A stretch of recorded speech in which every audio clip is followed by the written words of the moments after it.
आप लोग इस समय ग्राम सरायमीर में नहीं बल्कि बैठे हुए हैं कुंडिनपुर नगरी में, और कुंडिनपुर के राजा हुए हैं महाराज भीष्मक।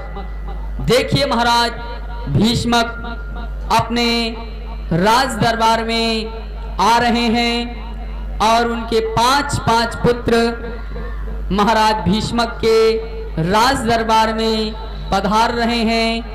आप लोग आज की पावन कथा सुन रहे हैं। मैया रुक्मणी का किस प्रकार से विवाह हुआ, आइए देखिए महाराज भीष्मक और महाराज भीष्मक के पांच पुत्र किस प्रकार से अपने राज दरबार में पधार रहे हैं। झांकी के द्वारा कथा का रसास्वादन करेंगे।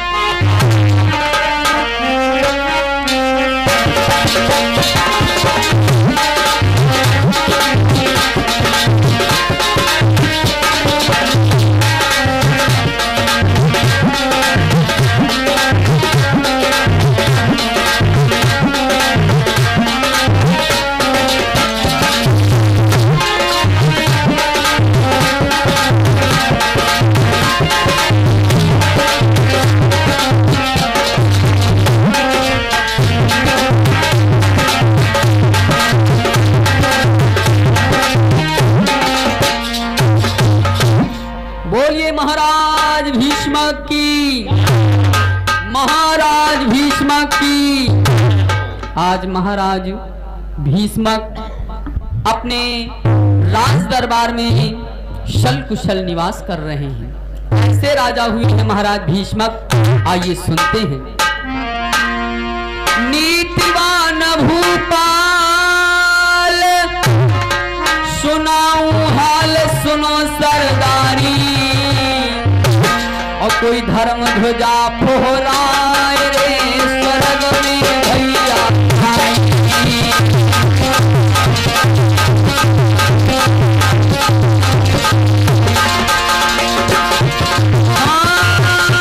नीतिवान भूपाल सुनाऊं हाल सुनो सरदारी, सुनो सरदारी।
से महाराज भीष्मक अपने राज दरबार में निवास कर रहे हैं। महाराज भीष्मक अपने सबसे बड़े पुत्र रुक्म से कहने लगे, बेटा रुक्म, जरा ये बताइए कि हमारी प्रजा के क्या समाचार हैं। आखिर मेरी प्रजा किस प्रकार से निवास कर रही है।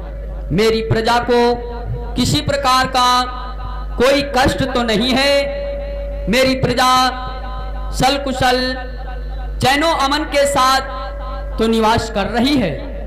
रुक्म कहने लगा, जी पिताजी, आपकी प्रजा सलकुशल चैनो अमन के साथ निवास कर रही है। आपकी प्रजा को किसी प्रकार का कोई कष्ट नहीं है। महाराज, आप निश्चिंत होकर के कुंडिनपुर नगरी में निवास करिए। जब तक आपके 5 बेटा जीवित हैं संसार में, तब तक पिताजी आपको किसी प्रकार की कोई चिंता करने की बात नहीं है। महाराज, आप जैसे राजा न हुए हैं न दोबारा होंगे। महाराज, आप सलकुशल विधि प्रकार से इसी कुंडिनपुर नगरी में निवास करिए और हम और चारों भाई विधि प्रकार से अपनी प्रजा की देखरेख में लगे हैं। महाराज, अगर किसी प्रकार की कोई भी परेशानी प्रजावासियों को होगी तो मैं आपसे कह सुनाऊंगा। इस समय तो जितनी कुंडिनपुर की प्रजा है सलकुशल निवास कर रही है। उसी समय महाराज भीष्मक कहने लगे, ठीक है, ऐसा ही होना चाहिए। मेरी प्रजा सलकुशल निवास करे, यही मैं चाहता हूँ, क्योंकि मैं राजा हूँ। राजा का ये कर्तव्य होता है कि उसकी प्रजा को किसी प्रकार का कोई कष्ट न होने पाए। अगर प्रजा को किसी प्रकार का कोई कष्ट हुआ तो मेरे राजा होने से क्या फायदा। इसलिए बिल्कुल ध्यान में मेरी बात रखना कि मेरी प्रजा को किसी प्रकार का कोई कष्ट ना होने पाए। महाराज भीष्मक अपने सबसे बड़े पुत्र रुक्म को समझाने लगे। रुक्म कहने लगा, पिताजी, आप इस बात से बिल्कुल निश्चिंत रहिए और हम लोग अपने राजपाट की देखरेख में लगे हुए हैं। उसी समय महाराज भीष्मक कहने लगे, ठीक है, आसन ग्रहण करो। 5 बेटा भगवान ने दे रखे हैं महाराज भीष्मक को। महाराज भीष्मक कुंडिनपुर नगरी में निवास कर रहे हैं। महाराज भीष्मक अत्यंत प्रसन्न है कि हे विधाता, आपने मुझे सारे सुख प्रदान किए हैं। आपने अच्छा राजपाट, धन दौलत, घोड़े, हाथी और सुंदर स्त्री, यहाँ तक प्रभु आपने मुझे 5 पुत्र दे रखे हैं। हे ईश्वर, आपने मेरे जीवन में किसी प्रकार की कोई कमी नहीं किया है। महाराज भीष्मक अत्यंत प्रसन्न हैं। अपने पुत्र रुक्म से कहने लगे, बेटा देखो, हम रोजाना इसी प्रकार से अपने राज दरबार में आते हैं और अपनी प्रजा की अच्छी तरह से देखरेख करते हैं और हमें गर्व है कि तुम जैसे पुत्र हमारी प्रजा की देखरेख में लगे रहते हैं। बेटा, अब काफी समय हो चुका है, देखिए अब इसी समय इस राज दरबार को बर्खास्त किया जाए और देखो, मैं कुछ थोड़ी सी बात महारानी प्रभावती से भी करना चाहता हूँ। सो इसलिए आज और इसी समय इस राज दरबार को बर्खास्त किया जाए। बर्खास्त करने के बाद मैं अपनी प्रिय रानी महारानी प्रभावती से मिलना चाहता हूँ। उसी समय पुत्र रुक्म कहने लगा, जैसी पिता की आज्ञा। उसी समय राज दरबार को बंद किया गया और कचहरी को बर्खास्त करने के बाद अपने 5 पुत्रों के समेत महाराज भीष्मक अपने महारानी प्रभावती से मिलने के लिए चले हैं। ये महारानी प्रभावती आती हैं, महलों को किस प्रकार से महाराज भीष्मक अपने राज दरबार को बर्खास्त करके अपनी प्रिय रानी महारानी प्रभावती से मिलने के लिए चले हैं। देखिए, महारानी प्रभावती अपने महलों में निवास कर रही हैं और महाराज भीष्मक देखो महारानी प्रभावती से मिलने के लिए आते हैं महलों को। और महारानी प्रभावती और महाराज भीष्मक में क्या बातचीत होती है।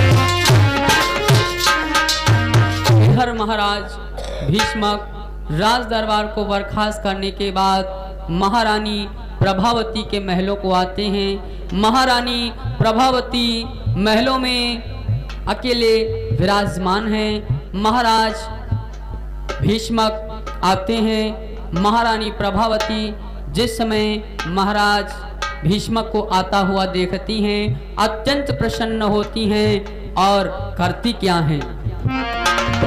आवती देखो पिया मगन भैया खुशी अति छाई,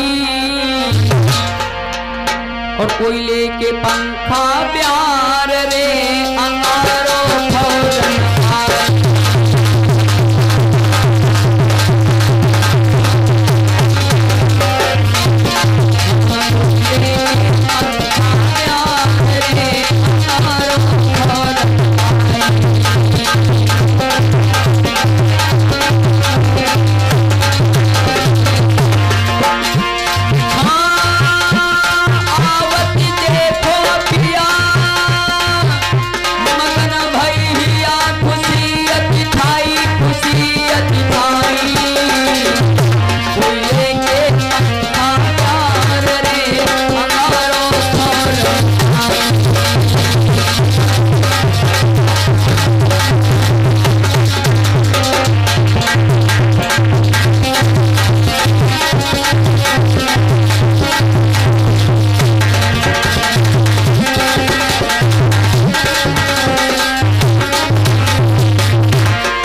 राज दरबार को गए थे तो आपका बिल्कुल फूल की तरह चेहरा खिला हुआ था, लेकिन महाराज आखिर आपके मस्तक पर चिंता की लकीरियां क्यों बनी हैं महाराज?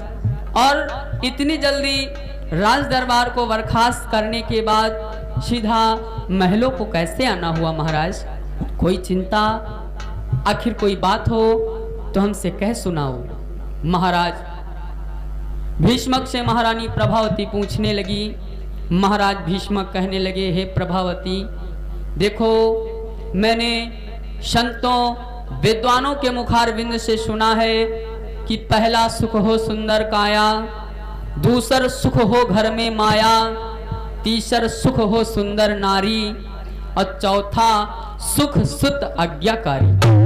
भगवान ने हमें चारों प्रकार के सुख प्रदान किए हैं। अच्छा राजपाट, घोड़े, हाथी, धन दौलत और अच्छी प्रजा, और मुझे सुंदर स्त्री, और महारानी मुझे 5 पुत्र भगवान के द्वारा प्राप्त हुए हैं। लेकिन अफसोस की बात यह है कि इस कुंडिनपुर में और मेरे राज्य में और इस महल में एक सुंदर सी अगर बिटिया का जन्म हो जाता तो बड़ी अच्छी बात रहती।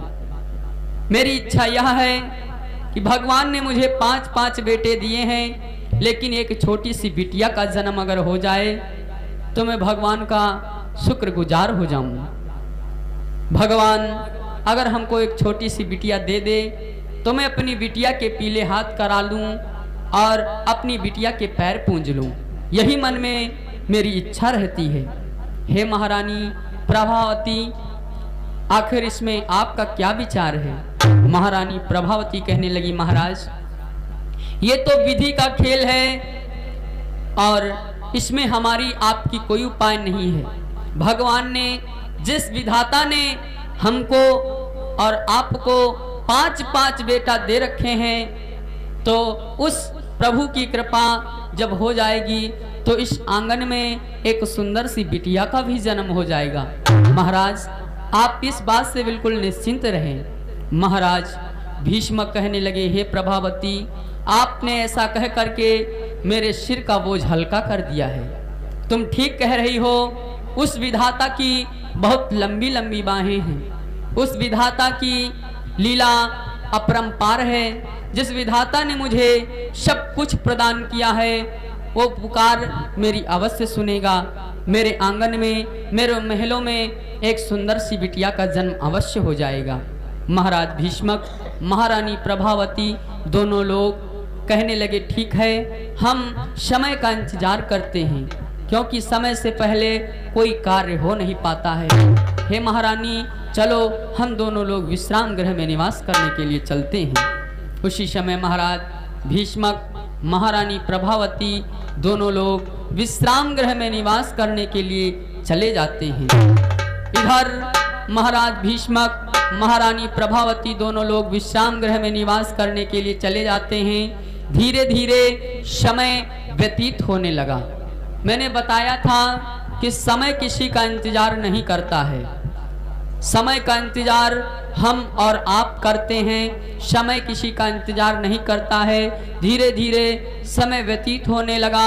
भगवान की ऐसी कृपा कि महारानी प्रभावती गर्भावस्था में हो जाती है। महारानी प्रभावती गर्भावस्था में हो जाती हैं और धीरे धीरे समय व्यतीत होने लगा और महारानी प्रभावती अपने महलों में निवास कर रही हैं और गर्भवती माताओं बहनों के कुछ नियम बताए गए हैं। विशेषकर माताएं बहनें ध्यान देंगी।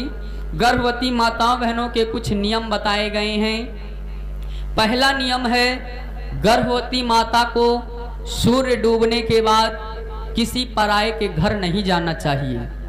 दूसरा नियम है, गर्भवती माता को सूर्य डूबने के बाद भोजन नहीं करना चाहिए। तीसरा नियम, गर्भवती माता को सदैव पवित्र रहना चाहिए।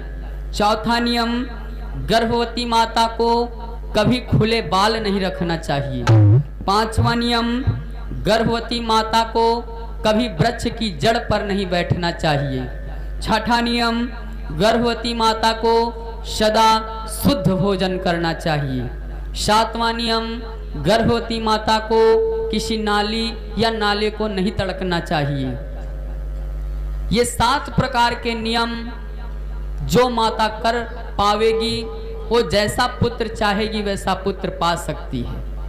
लेकिन आजकल क्या हो रहा है, आजकल अगर माताएं बहनें गर्भावस्था में हों और घरैया सेब ले आवें, संतरा ले आवें, अंगूर ले आवें और घर इतन का दिए कि ले खाओ, इस समय तुम गर्भावस्था में हो, बढ़िया केला खाओ, सेब खाओ, संतरा खाओ, मौसम्बी खाओ, अंगूर खाओ, तो कहीं हाँ हमका नीक नहीं लागत है, हम कहीं आ जाई, कहीं हमका नीक नहीं लागत, हमारे वो कहीं आ जाई।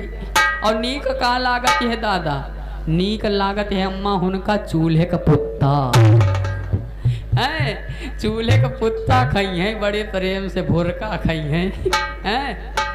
धीरे धीरे समय व्यतीत होने लगा, इन्हीं नियमों का पालन महारानी प्रभावती अपने महलों में कर रही हैं। ये समस्त नियम कश्यप पुराण में बताए गए हैं। धीरे धीरे समय व्यतीत होने लगा और महारानी प्रभावती के गर्भ से एक सुंदर सी बिटिया का जन्म हुआ। विद्वानों ने उस बिटिया का नाम रुक्मणी रखा। और कैसी सुंदर बिटिया का जन्म हुआ है। वह आदि शक्ति, वह आदि तत्व, वह आदि रूप अवतारी थी, जो त्रेता युग में सीता थी, द्वापर में वही रुक्मणी थी।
से धीरे धीरे समय व्यतीत होने लगा। महारानी प्रभावती के गर्भ से एक सुंदर सी बिटिया का जन्म हुआ, जिसको विद्वानों ने नाम रखा रुक्मणी। आज धीरे धीरे रुक्मणी बड़ी होने लगी। देखिए महाराज भीष्मक, महारानी प्रभावती दोनों लोग अपने महलों में बैठे हुए हैं और उसी समय रुक्मणी जी आती हैं और अपने माता पिता से क्या आज्ञा लेती हैं।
भीष्मक और महारानी प्रभावती दोनों लोग अपने महलों में निवास कर रहे हैं। इतने में राजकुमारी रुक्मणी जी आती हैं और रुक्मणी जी धीरे धीरे महलों में बड़ी हो रही हैं। विद्वान लोग लिखते क्या हैं?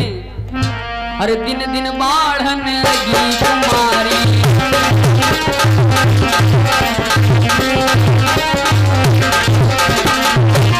हाँ दिन दिन बाढ़न लगी कुमारी, अजुवतना में करे मतवारी,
रुक्मणी सयानी होने लगी।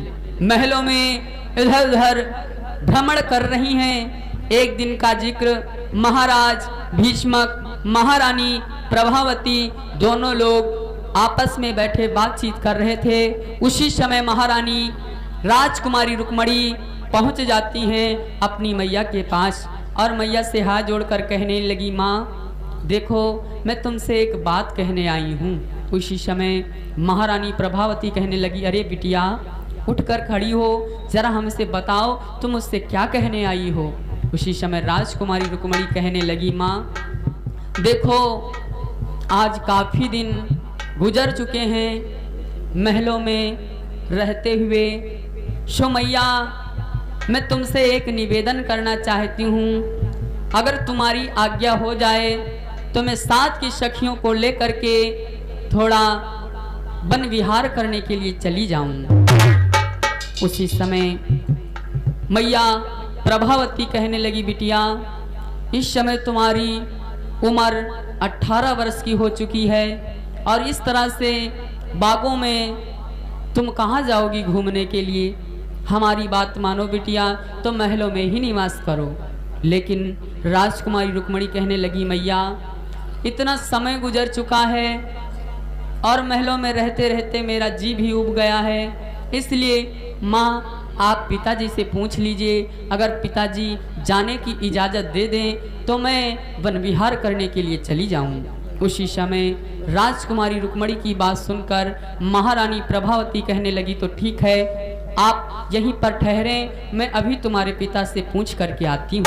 उसी समय राजकुमारी रुक्मणी को बताकर महारानी प्रभावती महाराज भीष्मक के पास आती हैं। कहने लगी, हे महाराज, अरे जरा सुनते हो, मेरी बिटिया राजकुमारी इस समय 18 वर्ष की हो चुकी है, लेकिन आज वो हमारे पास एक निवेदन लेकर के आई है, प्रार्थना लेकर के आई है। महाराज भीष्मक कहने लगे, कौन सा निवेदन है, कौन सी प्रार्थना है, हमारी राजकुमारी बिटिया रुक्मणी क्या कहना चाहती है।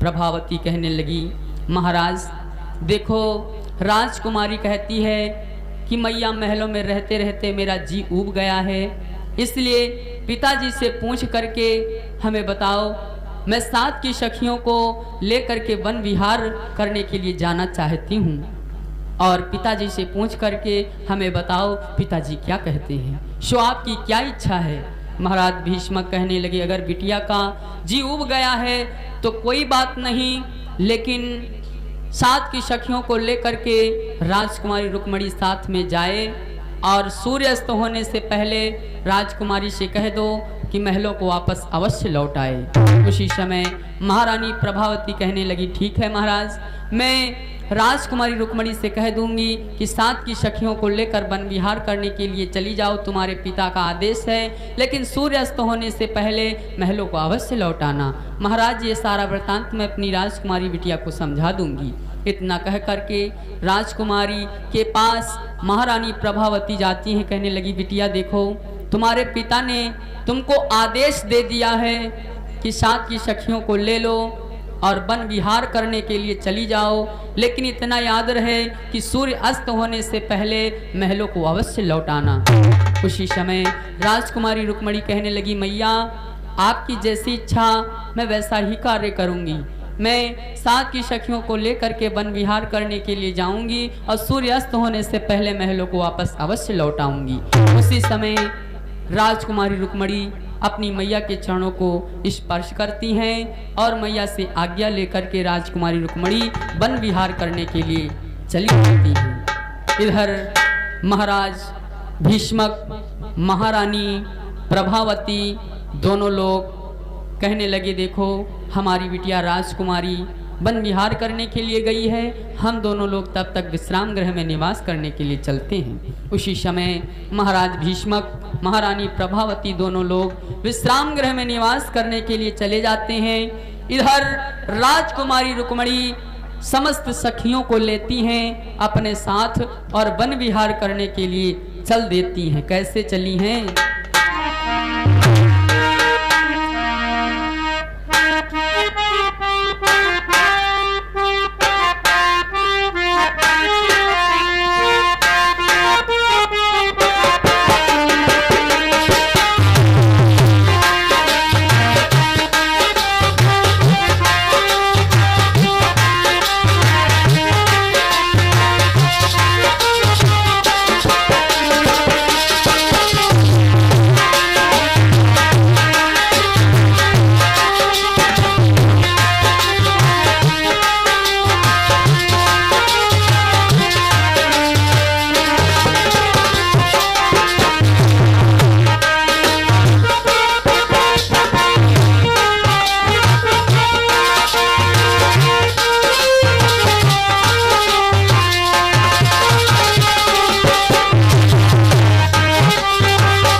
से राजकुमारी रुक्मणी 7 की सखियों को ले लेती हैं और 7 की सखियों को लेकर राजकुमारी रुक्मणी खेल खेलने के लिए उस बाग में पहुंच जाती हैं। आज जिस समय बाग में पहुंच जाती हैं उसी समय समस्त सखियां कहने लगी, बहना देखो हम बाग में तो पहुंच चुकी हैं और लेकिन अब बाग में आकर के किया क्या जाए। यहाँ की शोभा तो बहुत ही अच्छी है, लेकिन बहना यहाँ पर आकर के कोई खेल खेला जाए। उसी समय राजकुमारी रुक्मणी कहने लगी, ठीक है, अगर खेल खेलना चाहती हो तो हम सभी सखियाँ मिलकर के आँख मिचौली का खेल खेलेंगे। उसी समय राजकुमारी रुक्मणी आँख मिचौली का खेल खेलती हैं। एक लड़की के आँख में पट्टी बांध दी जाती है। जिस लड़की के आँख में पट्टी बांधी जाती है वो लड़की अन्य सखियों को पकड़ती है।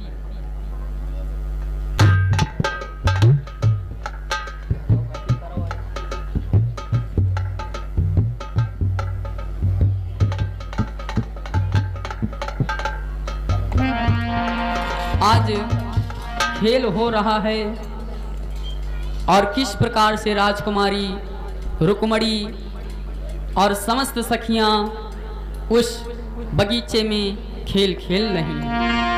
अरे सखिन संग खेले रुक्मिणी प्यारी, सखिन संग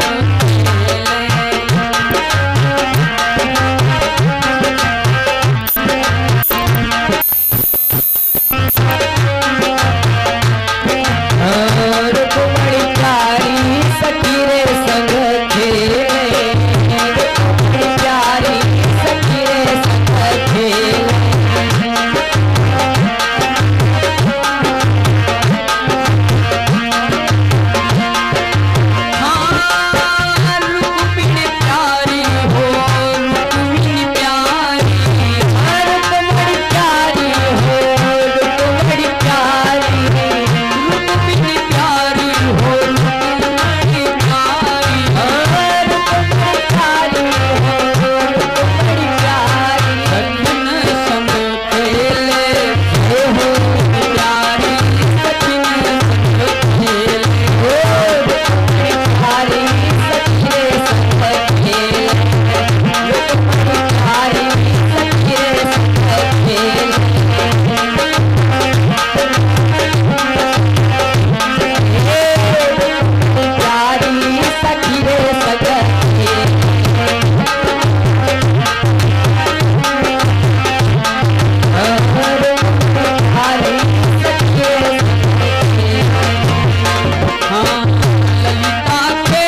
प्रकार से राजकुमारी रुक्मणी आज उसी बाग में खेल खेल रही हैं, समस्त सखियां भी खेल खेल रही हैं। इधर देवर्षि नारद बाबा द्वारिका नगरी से भगवान के दर्शन करके लौट रहे थे।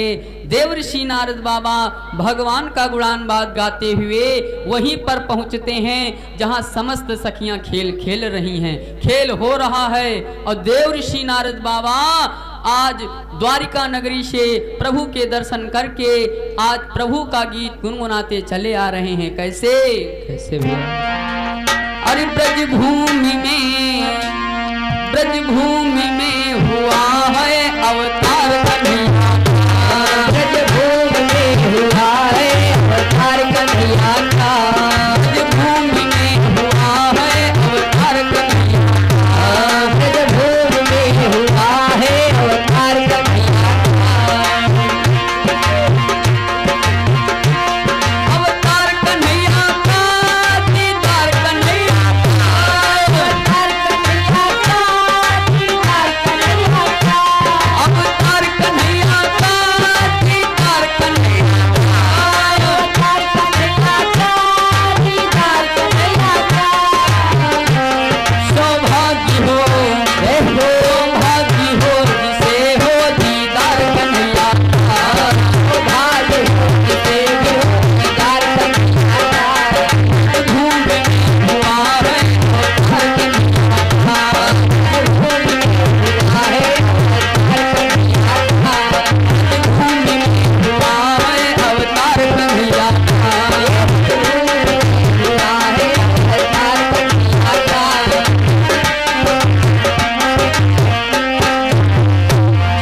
आज इस प्रकार से देवर्षि नारद बाबा भगवान का गुणानुवाद गाते हुए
तुम जहाँ पर छिपती हो वहाँ उजाला हो जाता है, इसलिए अपने चंद्रमा जैसे पावन शरीर पर थोड़ा सा पर्दा करके एकांत में बैठ जाओ। हम समस्त सखियाँ खेल खेल लूंगी, तब तुम्हारे साथ में महलों को वापस चलूंगी। उसी समय राजकुमारी रुक्मणी एक पतला सा रुपट्टा ले लेती हैं और अपने शरीर को ढक करके एक कोने में बैठ जाती हैं और इधर खेल हो रहा है। समस्त सखियां खेल खेल रही हैं। राजकुमारी रुक्मणी एक कोने में जा करके बैठ जाती हैं और इधर खेल समस्त सखियां खेलने लगती हैं और इधर देवर्षि नारद बाबा आज प्रभु का गुणानुवाद करते हुए पहुंच जाते हैं। कैसे? ब्रजभूमि में हुआ है अवतार कन्हैया, ब्रजभूमि में हुआ है अवतार कन्हैया का, ब्रजभूमि में हुआ है अवतार कन्हैया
से देव ऋषि नारद बाबा भगवान का गुणानवाद गाते हुए वहीं पर पहुंच जाते हैं जहां समस्त सखियां खेल खेल रही थी। आज जिस समय देव ऋषि नारद बाबा को देखा समस्त सखियों ने तुरंत देव ऋषि नारद बाबा को प्रणाम किया। नारद बाबा के चरणों में समस्त सखियों का प्रणाम स्वीकार। उसी समय आशीर्वाद देते हैं देव ऋषि नारद बाबा। कहने लगे, ये बताओ आखिर तुम लोग इस घनघोर जंगल में ऐसा खेल खेल रही हो, और आखिर ये मैं तुम लोगों से पूछना चाहता हूँ कि एक कोने में पतला सा दुपट्टा अपने शरीर पर ढके हुए वो कौन लड़की बैठी हुई है। उसी समय समस्त सखियां कहने लगी, अरे ये तो हमारे साथ में आई थी, इनका नाम है राजकुमारी रुक्मणी।